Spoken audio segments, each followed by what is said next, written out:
লা আসআলুকুম আজরা, আল্লাহ রাসূল সাল্লাল্লাহু আলাইহি সাল্লামকে করা হুঁশিয়ারি করা হয়েছে, আল্লাহর দ্বীনের কাজ যদি দুনিয়ার কোন উদ্দেশ্য করো তুমি পুরস্কার থেকে বঞ্চিত হবে। আর এখন কথায় কথায় মেসেজ দেওয়া হয়, ফোনে বলা হয়, কন্টাক্ট করে সময় চাওয়া হয়, আমার ইতিহাস শুনতে হবে আপনাকে। কেন আপনার ইতিহাস আমাকে শুনতে হবে?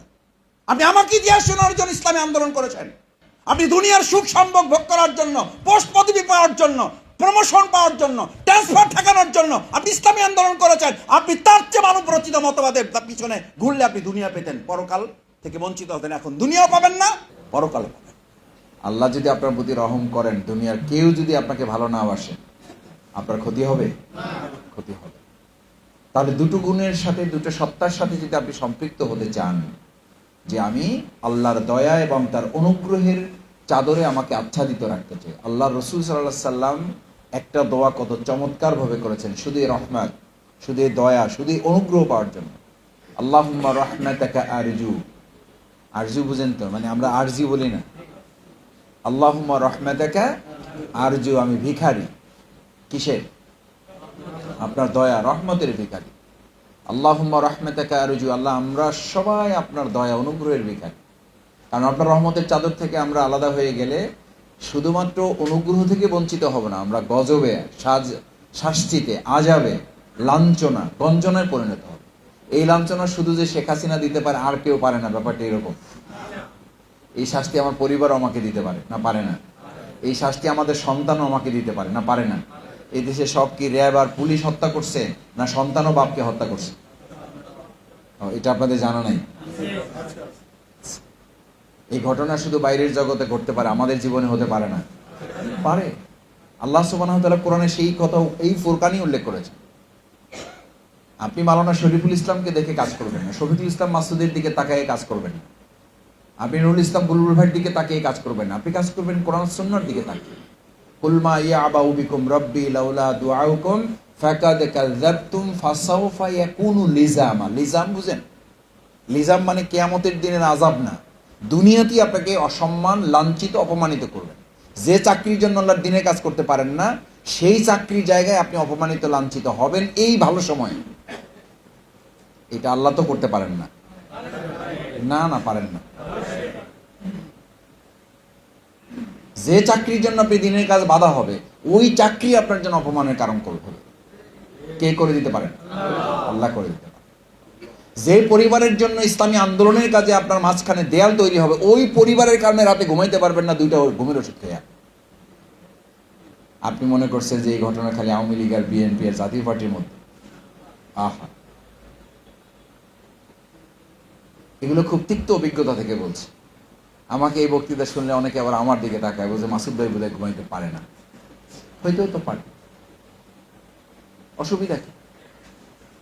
আমাদের অসুবিধা এইটা একটা, যে কোনো কিছু হইলে তীরটা যে বক্তৃতা করে তার দিকে, তীরটা আমার দিকে যে নেওয়া উচিত, এই অনুভূতিটা শয়তান আমাকে জাগ্রত করতে দেয়। আমি তো আমাকে নিয়েই বলছি, আমি আমাকে বাদ দিয়ে বলছি, আমার পেরেশানি থেকেই বলছি যে আমার স্ত্রী যেন আমার নির্ঘুম রাতের কারণ না হয়, আমার সন্তান, আমার পরিবার, যেটাকে সাকান বলা হয়েছে আল্লাহ রাব্বুল আলামিন, যেটাকে নিরাপত্তা, যেটাকে আল্লাহ তাআলা নিরাপদ প্রশান্তি ঠিকানা বলেছেন, সেই ঠিকানাটি যদি আল্লাহ আল্লাহ দিন কায়েমের মাঝখানে দেয়াল তৈরি করে দেয়, ওটাই আপনার জন্য জিল্লতের কারণ হয়ে যায়। ওই ঘরেই আপনি যেতে চাইবেন না। বাংলাদেশে এরকম ঘর নাই তো একটাও? আছে, মতিঝিলে নাই, শাহজাহানপুরেতে নাই বললেই চলে। যত বড় বিল্ডিং তত নির্ঘুম অবস্থার ঠিকানা, যত বড় ঠিকানা, যত হাই রাইজ বিল্ডিং, যত ডেকোরেটেড, তত বিতৃষ্ণা, তত ঝঞ্ঝাট, তত বিক্ষুব্ধ মনোভাব সেখানে বেশি। এই জন্য আমরা মাঝে মধ্যে বলি, চলো একটু গ্রামে ঘুরে আসি, নিরিবিলি জীবনযাপন করে আসি। এবং একটা সময় আসবে, বিজ্ঞানীরাও বলে, ইসলামও বলে, মানুষ এই শহর ছেড়ে কোথায় চলে যেতে চাইবে। আপনাদের এই শাহজাহানপুরে আমি একদিন এক সুধীর কাছে গিয়েছি কালেকশনের জন্য, নাম বলছি না, অনেকে হয়তো চিনেও ফেলতে পারে। তো সে মানে ইসের ব্যবসা করে, যে আইপিএস এর চেয়েও ভালো যেটা, ওটাকে কি বলে, আইপিএস এর বড়টা যেটা আর কি, জেনারেটর বা আইপিএস, এই ব্যবসাটা সে করে, ট্রান্সফরমার, এগুলো ব্যবসা সে করে আর কি। তো তার পাশে একটা রুমে আমাকে গিয়ে দেখালো, আমি দেখলাম যে অনেকগুলো বড় বড় এবং মাঝারি সাইজের আমি বললাম যে এত এগুলো কোথায় সাপ্লাই দেন? বলে যে মাসুদ ভাই সব এগুলো গ্রামে দিচ্ছে। গ্রামে এগুলো নিচ্ছে? বলছে নিচ্ছে মানে কি, চাহিদা শেষ করতে পারতেছে। আমি বললাম এগুলো কারা নিচ্ছে? বলছে তারা নিচ্ছে যাদের ঢাকায় বাসা বাড়ি বিল্ডিং করা শেষ, সে এখন পরিকল্পনা করছে এখন থেকে 50 বছর পৃথিবী সে সার্চ করছে। গত বছর 50 বছর পরের পৃথিবী সে সার্চ করছে, সার্চ করে দেখছে যে এই ঢাকা বসবাসের কি হয়ে যাবে, অনুপযোগী হয়ে যাবে, স্বাস্থ্যের জন্য, মন মানসিকতার জন্য, পরিবারের জন্য, ছেলেমেয়ের জন্য, সন্তানের জন্য। তখন মানুষ বাধ্য হয়ে কোথায় চলে যাবে? হাদিসে এই কথা আছে। এখন বিজ্ঞানীরা এটা বলছে, আর হাদিসে বহু আগে রাসূল সাল্লাল্লাহু আলাইহি ওয়াসাল্লাম বলেছেন যে একটা সময় আসবে যখন একজন ইমানদার তার ইমান বাঁচাবার জন্য লোকালয় ছেড়ে সে কোনো একজন নির্জন মানুষ, জনমানব শূন্য এলাকায় গিয়ে হলেও সেখানে একটা গাভী বা একটা পশু, কোথাও বলা হয়েছে একটা বকরি বা কোথাও একটা বাছুর নিয়ে এতটুকু সম্পদ নিয়ে সে চলে যাবে, তারপরে সে তার কৃষির উপর থাকতে চাইবে। কোথাও বলা হয়েছে চাইবে, কোথাও রাসূল সাল্লাল্লাহু আলাইহি ওয়াসাল্লাম বলেছেন যদি প্রয়োজন হয় চলে যাও, তারপর ইমান নিয়ে কি করো। তার মানে দুইটা সংকট হবে, স্বাস্থ্য মানসিকতারও সংকট হবে, ইমান বাঁচাবারও সংকট হবে। ইমান রক্ষা গ্রামে সহজ না ঢাকায় সহজ? গ্রামে সহজ। সারাদিন গ্রামে ঘুরলে অন্তত 2 দিন আপনি একটানা ঘুরেন, আপনার চোখের পর্দার বিধান লঙ্ঘন হওয়ার সম্ভাবনা কম। কুল মা ইয়াবাউ বিকুম রব্বি লাউলা দুআউকুম ফাকাদ কাযাবতুম ফাসাওফা ইয়াকুনু লিযামা। আমি এটা শুধুমাত্র সাধারণ আলোচনার জন্য করছি না, এটা রোপণ ভাইদের জন্য করছি। ইসলামী আন্দোলনের কাজে যদি আপনার বাধা হয় 4 ঘন্টা 5 ঘন্টা 6 ঘন্টা সময় দানে আপনার পেশাগত দায়িত্ব, তাহলে পেশা হবে আপনার জন্য আযাবের কারণ। আর আপনার ভাবার কোনো কারণ নাই যে আযাব শুধুমাত্র পরকালে জাহান্নামে হবে।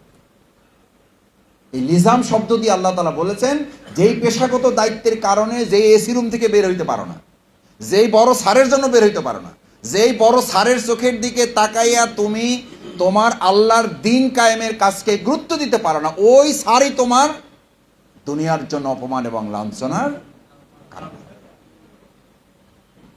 ওই এসি রুমই তোমার জন্য যন্ত্রণার কারণ হবে। যে স্ত্রী সন্তান পুত্র পরিবার স্বামীর জন্য তুমি ঘর থেকে বের হইতে পারো না, ওই ঘরই তোমার জন্য যন্ত্রণার কারণ হবে। ওই সন্তানই তোমাকে বৃদ্ধাশ্রমের জন্য আগাম 5 বছর আগে বুকিং দিয়ে রাখবে।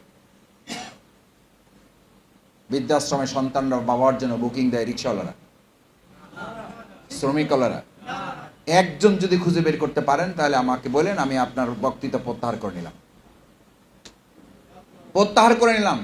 এবং আরো সাথে কথা বলে রাখি, কথা বলে রাখি, স্বামী বা বাবা হচ্ছেন অনেক বড় আলেম, শুধুমাত্র সন্তানদেরকে গড়ে তুলতে পারেন নাই, সেই বাবা এখন বৃদ্ধাশ্রমে আছে। অপরাধ কি? ওই সন্তানকে গ্রেপ্তার করে যাওয়ার পরে রিমান্ডে পুলিশ জিজ্ঞেস করেছে তুমি তোমার মতো এরকম একজন আলেম বাবাকে বৃদ্ধাশ্রমে রাখলা কেন? আমার কথা বলছি না, পত্রিকায় দেখেন, সার্চ করেন। তার বক্তব্য হলো আমার এই বাবাকে গ্রেপ্তার করে ওই বৃদ্ধাশ্রমে রাখছি তো ভালো করছি, বৃদ্ধাশ্রমে রাখছি তো ভালো করছি, ওনাকে আমার সাথে জেলে নিয়ে আসেন। বলছে কেন?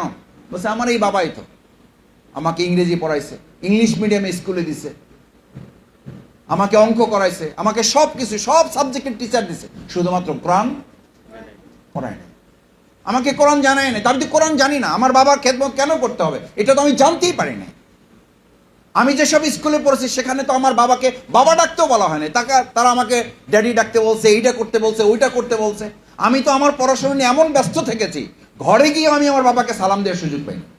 আমার বাবা আমাকে পড়াশোনার জন্য এমন ব্যস্ত করে রেখেছে, দরজা লাগায় একটা ল্যাপটপ কিনে দিয়েছে, আমি ওই জগতে ঢুকে গেছি, আমার দুনিয়ার জগতের সাথে আর সম্পর্ক।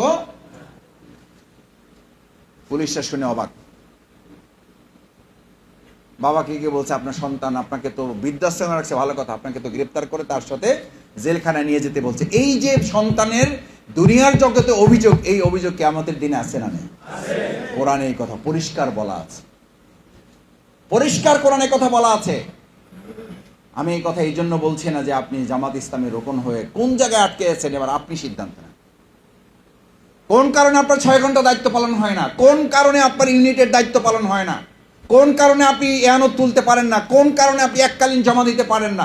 যেই কারণে জমা দিতে পারেন না, ওই প্রত্যেকটা কারণ শুধু জাহান্নামের কারণ হবে না, ওই প্রত্যেকটা কারণ দুনিয়াতে অপমান লাঞ্ছনারও কারণ হবে। এটা জামাত ইসলামের হুমকি, এটা ডাক্তার শফিকুর রহমান ভাইয়ের থ্রেট। কার থ্রেট? আর থ্রেট তো আমার দেওয়ার কিছু নাই, থ্রেট তো জামাত ইসলামীর দেওয়া নাই, থ্রেট তো কোরআনে দেওয়া আছে। কোরআন তো প্রেমপত্র না, কোরআন হচ্ছে আল্লাহ রাব্বুল আলামিনের পক্ষ থেকে সেনাপতির কাছে প্রেরণ করা একটা চিঠি, এবং সেই সেনাপতি প্রিয় নবী মুহাম্মদুর রাসূলুল্লাহ সাল্লাল্লাহু আলাইহি ওয়াসাল্লাম। আমরা সেই সেনাপতির অধীনে এক একজন সেনা সদস্য। সেনা সদস্যদের কাছে কোনো পত্র, কোনো মেসেজ যখন করা হয়, সেই মেসেজ শোনার পরে আপনি মিসকি মিসকি হাসার কথা না। সাহাবায়ে কেরাম কেন হাসেন নাই? আমাকে অনেকে বলে মাসুদ ভাই একটু কথা আর একটু ইয়া করে বলা যায় না? আমি বলি, হ্যাঁ বলা যায়, কোনো অসুবিধা নেই, বলা যায়। কিন্তু রাসূল সাল্লাল্লাহু আলাইহি ওয়াসাল্লামের খুতবা আমি একটু পড়ার সুযোগ পেয়েছি, আপনারা একটু পড়ে নিন। রাসূল করিম সাল্লাল্লাহু আলাইহি ওয়াসাল্লাম খুতবা দিতেন, রাসূল সাল্লাল্লাহু আলাইহি ওয়াসাল্লামের চোখ দিয়ে আগুনের মতো ফুলকি বের হতো, এক হাতে লাঠি ছিল, আমি তো লাঠি নেই। আমি তো মাঝে মাঝে থানামিরদেরকে বলি যে একটা লাঠি রাখবেন সাথে।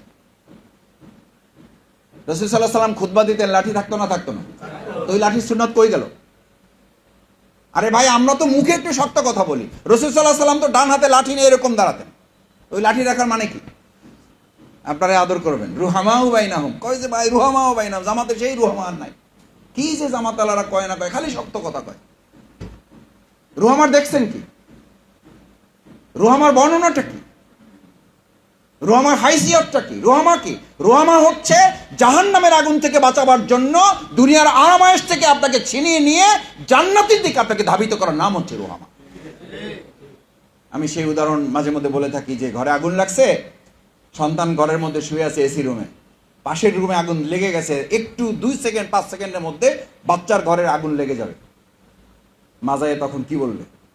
বাবা আসসালামু আলাইকুম, সারা রাত ঘুমাইতে পারো না, তাও একটু ঘুমাইছে, তোমার ঘুমে তো আমি ডিস্টার্ব করতে চাই না, কি করবো, আগুন লাগছে, একটু ওঠো বাবা, এটা বলবেন না? না না, এটাই তো বলবেন। আদর করবেন, মাথা একটু এরকম করবেন, ওঠো, ওঠা উচিত এখন তোমার, এই পাশে আগুন লেগে গেছে, কখন এখানে চলে আসে ঠিক নেই, এটা বলবেন। কি করবেন? কি করবেন? যাইয়া প্রথম কলার ধরবেন, কলার না থাকলে 2টা হাত ধরে টানতে টানতে ওখান থেকে বিছনা শুদ্ধা নামাবেন। লিফট না পাইলে সিঁড়ি দিয়ে নামবেন, টানতে টানতে হেঁচড়াইতে হেঁচড়াইতে দেখবেন যে ওদিকে পায়ের ছাল চলে গেছে, 2টা আঙ্গুল হয়তো ভাঙেই চলে গেছে, ওটার দিকে তখন মা খেয়াল করে না। করেন এই জন্য জীবনটা অন্তত কি করুক, বেঁচে থাকুক, ওখানে জীবনটা বেঁচে থাকুক। আর জামাত ইসলামী আমাকে আপনাকে নিয়ে চেষ্টা করে আমার আপনার ইমানটা অন্তত বেঁচে থাকুক। তাহলে মন খারাপ করেন কেন? একটু সত্য কথা বললে মুখ অভিমান করে চুপ মেনে থাকেন কেন? রিপোর্ট পর্যালোচনার সময় বড় বড় করে দায়িত্বশীলদেরকে চোখ করেন কেন, যে সবাই আগে আমাকেই দেখি সব সময় ধরেন, আর লক্ষণ পান্না খুঁজে সব আমারই ধরেন। ওই যে আমাদের একজন মেয়র ছিল, শুধু আমার উপরে কেন?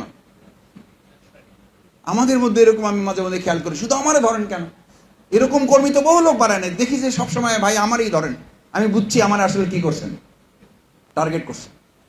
রাসূল করিম সাল্লাল্লাহু আলাইহি ওয়াসাল্লামকে যেই আল্লাহ সুবহানাহু ওয়া তাআলা হাবিবুল্লাহ উপাধি দিয়েছেন, কি উল্লাহ, আর ইব্রাহিম আলাইহিস সালামকে Khalilullah. What is the difference between Khalilullah and Habibullah? Khalilullah বন্ধু, হাবিবুল্লাহ বন্ধু, পার্থক্য কি? কে বলবেন? বলেন একজন, একজন দ্বারাই বলেন। হ্যাঁ, আর বাকিজন কি? অন্তরের বাইরে প্রিয় বন্ধু আর একান্ত বন্ধু। আর কি বলেন? হ্যাঁ, আপনি হাত জায়গাছেন, বলেন। হ্যাঁ, পার্থক্য এরকম। জি মাশাআল্লাহ, বসেন। হাবিবুল্লাহ হচ্ছে এই বন্ধুত্ব রক্ষার দায়িত্ব আল্লাহ। সুবহানাল্লাহ, বাড়ি যাই করেন। হাবিবুল্লাহ হচ্ছে তার সাথে বন্ধুত্ব রক্ষার দায়িত্ব কে নিয়েছেন? আল্লাহ নিয়েছেন। যে রসুল যদি নাও চায়, আমি আছি তোর সাথে। সুবহানাল্লাহ, এটা আছে না যে তুমি আমারে ভালোবাসো না বাসো, আমি তোমার সাথে আছি। এটা নাম হলো হাবিবুল্লাহ। আর খলিলুল্লাহ হলো যে কোনো মূল্যে আমি আপনার সাথে লেগে আছি, আপনি না নিলেও আমি আছি আপনার সাথে। দায়িত্বটা খলিলুল্লাহর। কার? ইব্রাহিম আলাইহিস সালামের।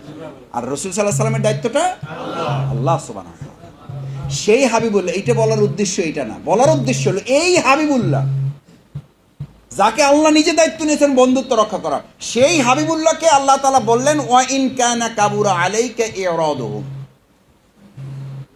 যদি আমার এই নির্দেশ, আমার এই সার্কুলার তো আমরা পাইলি, সার্কুলার মেসেজ মোবাইলে দেখলে ওপেনও করতে চায় না, ভয়ে, ওপেন করে আবার কোন বিপদে পড়বো।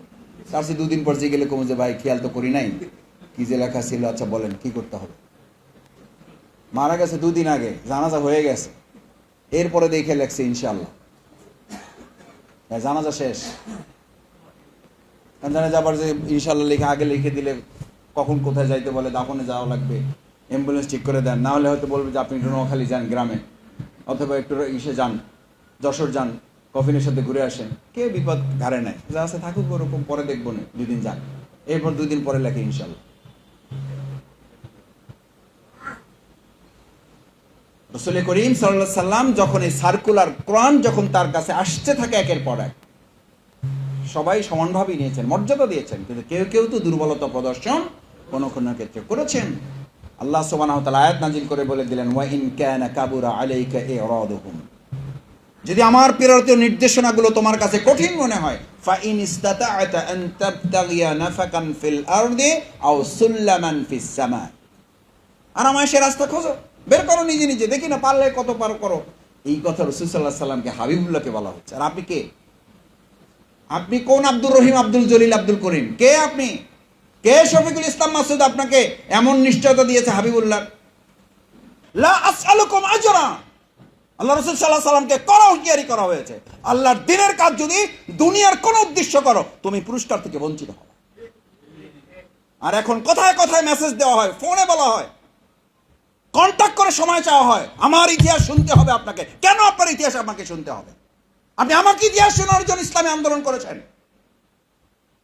আপনি আমাকে দেখানোর জন্য ইসলামী আন্দোলন করেছেন, আপনি দুনিয়ার সুখ সম্ভোগ ভোগ করার জন্য, পোস্ট পদবি পাওয়ার জন্য, প্রমোশন পাওয়ার জন্য, ট্রান্সফার ঠেকানোর জন্য আপনি ইসলামী আন্দোলন করেছেন। আপনি তার চেয়ে মানব রচিত মতবাদের পিছনে ঘুরলে আপনি দুনিয়া পেতেন, পরকাল থেকে বঞ্চিত হতেন। এখন দুনিয়াও পাবেন না, পরকাল পাবেন।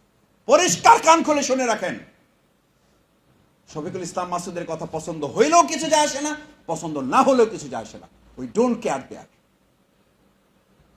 আমরা বাতিল কেউ পরোয়া করি না, আমরা আমাদের ভাইদের মধ্যেও যদি আনুগত্যহীনতা করে আমরা তারও ভালোবাসার পরোয়া করি না। কারণ আপনার সাথে আমার ভালোবাসাটা ব্যক্তির নয়, আপনার সাথে আমাদের ভালোবাসাটা পারিবারিক নয়, আপনার সাথে আমাদের ভালোবাসাটা হচ্ছে মহাব্বতে ইমানি। ইমানের মহব্বত যদি থাকে, আপনি আছেন, আমি আছি, ইমানের মহব্বত নেই, দুনিয়ার এই মহব্বতে আপনার আমার কোনো মূল্য নেই। সেই জন্য রাসূল করিম সাল্লাল্লাহু আলাইহি সাল্লাম সাহাবা আজমাইনগণ যুদ্ধের ডাক আসলে নিজের পিতার তলোয়ারের সামনে পুত্রকে দাঁড় করে দিয়েছেন, না দেন নাই? পুত্রের তলোয়ারের সামনে পিতাকে দাঁড় করে দিয়েছেন। আপনি আমাকে কোন মহব্বতের কথা শোনাচ্ছেন? কোন ইসলামী আন্দোলনের কথা আমরা বলছি? ইসলামী আন্দোলনের একটা কানা করি পয়সাকে আপনি আপনার সম্পত্তি মনে করলে কালকে আমার 3 দিন আমাকে কাঠ করে দাঁড়াতে হবে। যে আপনার ফোনটা হওয়ার না হওয়ার কারণে আমার চাকরিটা হয়নি, এই ফোনটা হবে না, এই ফোনটা দিবেন না, এই ফোনটা দিতে পারবেন না, এটা কার ফয়সালা? এগুলো ধারণ করে তারপর বলছি আল্লাহ যেন আমার সওয়াব নষ্ট না করে।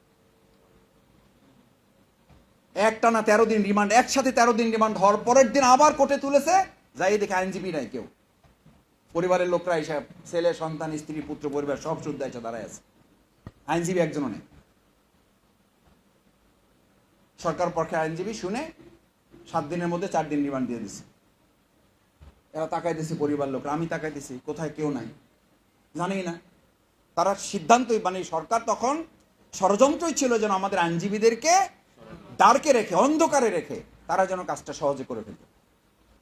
এরপরও তো আমার ক্ষোভের জায়গাটা তো থাকারই কথা, পরিবারের ক্ষোভের জায়গা থাকারই কথা। 13 দিন রিমান্ড হয়ে গেছে একটা লোকের, আজকে আবার 4 দিন তার রিমান্ড হচ্ছে, 17 দিন হচ্ছে, আইনজীবী একজনও নাই।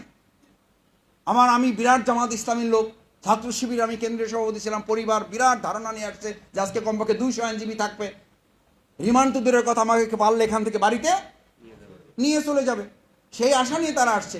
আইসা দেখে 4 দিন রিমান্ড, কোনো আইনজীবী নেই। পুলিশ আমাকে বললো যে স্যার আপনার ফ্যামিলি যারা আসছে ওরা তো একটু মন খারাপ, কান্নাকাটি করতেছে। আমি বললাম যদি সুযোগ থাকে দেখেন আমার একটু কথা বলাই দেন। কথা বলা সান্ত্বনার জন্য কথা বলতে চাইনি, আল্লাহ সাক্ষী, খালি চেহারাটা দেখতে চাইছি। চেহারাটা শুধু দেখার জন্য পুলিশকে বললাম যদি সুযোগ থাকে আমাকে এখানে একটু কথা বলার সুযোগ করে দেন। বলছে স্যার তাহলে যদি নামে, ম্যাজিস্ট্রেট নামলে তারপরে আমরা একটু ব্যবস্থা করে দেবো, 2 মিনিট একটু কথা বলবো। আসছে, আমি বললাম যে আজকে কি আসর নামাজ পড়বো না পড়বো না? বলছে হ্যাঁ পড়বো। আমাদের না পড়ার দরকার নেই। সে মনে করছে আমার মন তাদের সে আরো খারাপ হয়েছে যে আল্লাহর প্রতি থেকে আমার কি চলে গেছে। আমার ইমানই চলে গেছে, আমি হয়তো ওই জায়গা থেকে ইমান সরাই ফেলছি। আমি বলছি আসর নামাজ পড়ার দরকার নেই।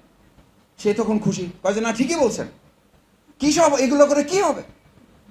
যে ইসলামী আন্দোলন করিস তার আজকে একজন আইনজীবী এসে পর্যন্ত দাঁড়াইতে পারলো না। আমাদের কি টাকার অভাব পড়ছে? লাগলে তো আমাকে বলতে পারতো, আমরা টাকা নিয়ে হাজির হয়ে যেতাম, আমরা অন্য আইনজীবী ধরতাম। আমি বললাম হ্যাঁ কথা সত্য, কথা ঠিক। আমি ওই জন্য বলছি যে আসর নামাজ পড়ার দরকার নাই, কারণ যারা আল্লাহর প্রতি ইমান বাদ দিয়ে আইনজীবীদের প্রতি ইমান রাখে তাদের এই আসর নামাজের কোনো মূল্য নেই। দাঁড়ানো ছিল, বসে পড়ছে, বসে পড়ছে। বললাম কেন, কি হয়েছে? বসে পড়লেন যে ঘটনা কি? কই যে না আগে বুঝতে পারছিলাম না, এখন একটু মানে মাথাটা ঘুরতেছে, এখন মাথাটা ঘুরতেছে। আমার সম্মানিত রকম ভাইয়েরা, ইসলামী আন্দোলন ইমানের অপরিহার্য দাবি এবং ইসলামী আন্দোলনের বিপর্যয়ের কারণ ওই সময় না যখন নেতিবাচক পরিস্থিতি থাকে। ইসলামী আন্দোলনের বিপর্যয়ের কারণ তখন তৈরি হয় যখন ইতিবাচক পরিস্থিতি থাকে। রকম বেশি ক্যান্সেল হয় নেতিবাচক সময় না, রকম বেশি ক্যান্সেল হয় যখন ইতিবাচক সময়। আল্লাহ রসুল সাল্লাল্লাহু আলাইহি সাল্লামের সময়, সেই সময় সবচেয়ে বেশি দুর্ঘটনা ঘটেছে যখন সবচেয়ে ভালো সময় ওমর রাদিয়াল্লাহু তাআলা চোখের পানি ফেলে আমানতের গনিমতের মালের পাহাড়ের নিচে বসে চোখের পানি ফেলে বাচ্চা শিশুর মতো করে কাঁদছেন। সাহাবা ইজমান কিরামগণ জিজ্ঞেস করেন খলিফাতুল মুসলিমিন, আমাদের জীবনে এত যুদ্ধ বিগ্রহ রক্ত শাহাদাত ঘটনা ঘটলো, আপনার চোখ দিয়ে একদম পানি বের হতো দূরের কথা, আপনাকে বিমর্ষ পর্যন্ত হতে দেখি নাই, আজকে কাঁদছেন কেন? আজকে কাঁদছেন কেন?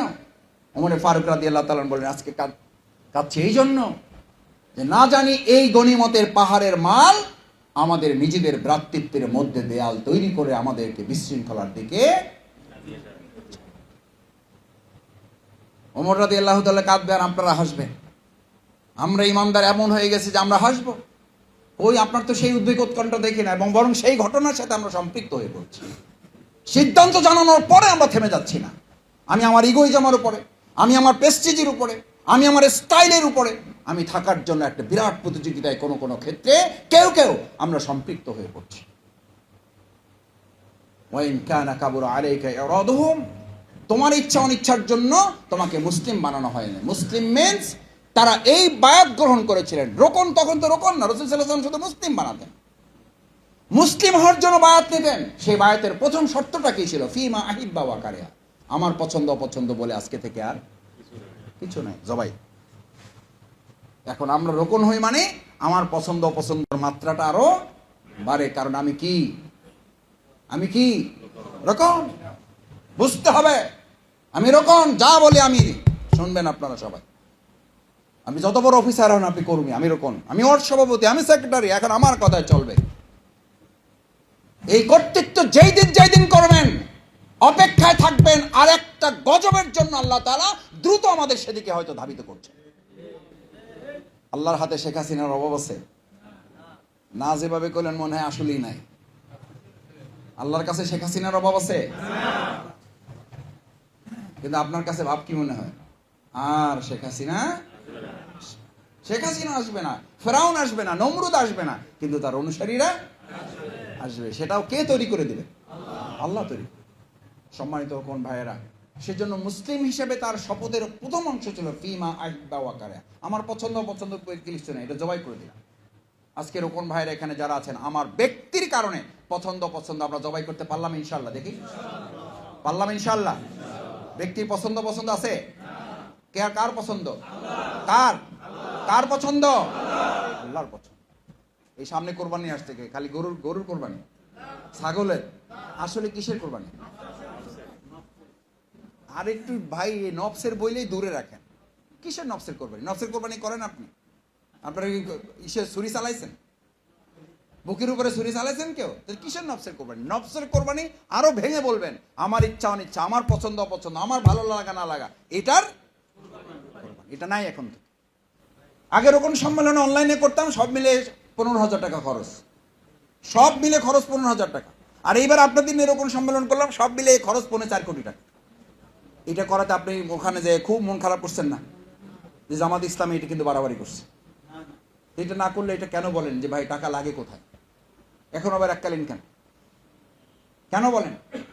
সোহরাওয়ার্দী উদ্যানে আমরা প্রশাসনের কাছে অনুমতি চাইছি যে আমরা একটা সিরাত মাহফিল করব। তো ওরা আমরা মেহমান বলে যে মেহমান কে কে, আমরা এই কজন মেহমান নাম বললাম, বলে যে মেহমান আরো নেন। এইটা বিগত 17 বছর ওদের অপবিত্র অপরিচ্ছন্ন ছিল, আপনারা এটা উজু গোসল করে এটারে পবিত্র করেন। সুবহানাল্লাহ বাড়ি যেয়ে কয়ে এটা পবিত্র করার দায়িত্ব আপনাদের উপর ছিল না? ছিল না? আল্লাহ তাআলা পবিত্র করছে না করে না? মাহফিলও ছিল, বৃষ্টিও ছিল, ছিল ছিল, দুই দিক থেকে পরিবর্তন করছে, ধুইয়া মুসা আল্লাহটা সাফ করে দিচ্ছে। তো ওই প্রোগ্রাম আমরা আগে অনলাইনে অথবা সর্বোচ্চ প্রেস ক্লাবে করতাম, 22,000 টাকা খরচ। কত টাকা খরচ? 22,000 টাকা খরচ। আর ওই একই প্রোগ্রাম করতে বৃষ্টির দুপুর 2:30 পর্যন্ত বৃষ্টি চলমান, আমি ওখানে উপস্থিত, ভিজা টিজা, বাকি আমাদের ভাইরা সব ভিজা শেষ। আমি খালি ফোনটা 2-3 বার হাতে নিচ্ছি যে বুলবুল ভাইকে বলবো যে বুলবুল ভাই প্রোগ্রামটা রাখবো না স্থগিত করবো। এই চিন্তা করতে করতে 2-3 মিনিটের মধ্যে বৃষ্টিও বন্ধ, রোদও ওঠা শুরু। আর আলহামদুলিল্লাহ আল্লাহ তাআলার বরকতের অংশ হিসাবে লোক আসাও আসছে না? আসে না? ওই প্রোগ্রাম করতে আমাদের মাত্র 2.25 কোটি টাকা খরচ হয়েছে, যেখানে হওয়ার কথা ছিল আমাদের বাজেটে 70 থেকে 80 লাখ টাকা। বৃষ্টির কারণে আমরা চ্যালেঞ্জ দিয়েছি যে বললাম ব্যক্তি চ্যালেঞ্জ নেবে না, চ্যালেঞ্জ দিবেন কার জন্য? আল্লাহর জন্য। আমরা আল্লাহর উপর ভরসা করে চ্যালেঞ্জ দিচ্ছি যে আল্লাহ আমরা সিদ্ধান্ত নিয়েছি আপনার উপর, ফাইজা আযমতা ফাতাওয়াক্কাল আল্লাহ, আমরা আল্লাহর আপনার উপর তাওয়াক্কাল করছি, যা হয় আমরা প্রোগ্রামটা করব, যে কয়জন নিয়ে পারি। আল্লাহ তাআলা দেখছে যে এরা তো নাসর বান্দা, এরা তো ছাড়বেই না, ছাড়বে না যেহেতু তাহলে বৃষ্টিটা থামাই দেন, যা। আল্লাহ বরকত দিচ্ছে না, দেয়নি? আমি আপনাদের শেষ দুটো অনুরোধ করতে চাই যে যেই কাফেলা আমরা সম্পৃক্ত হয়েছে, এই কাফেলার শপথের রোকনিয়াতের সবচেয়ে বড় উল্লেখযোগ্য কথা ছিল, আমাদের ওয়াদা ছিল, আমরা বায়াত করেছি এটার উপরে যে দুনিয়ার সমস্ত কার্যকলাপের উপরে আমরা আল্লাহর দিন বিজয়ের কাজকে কি দেব?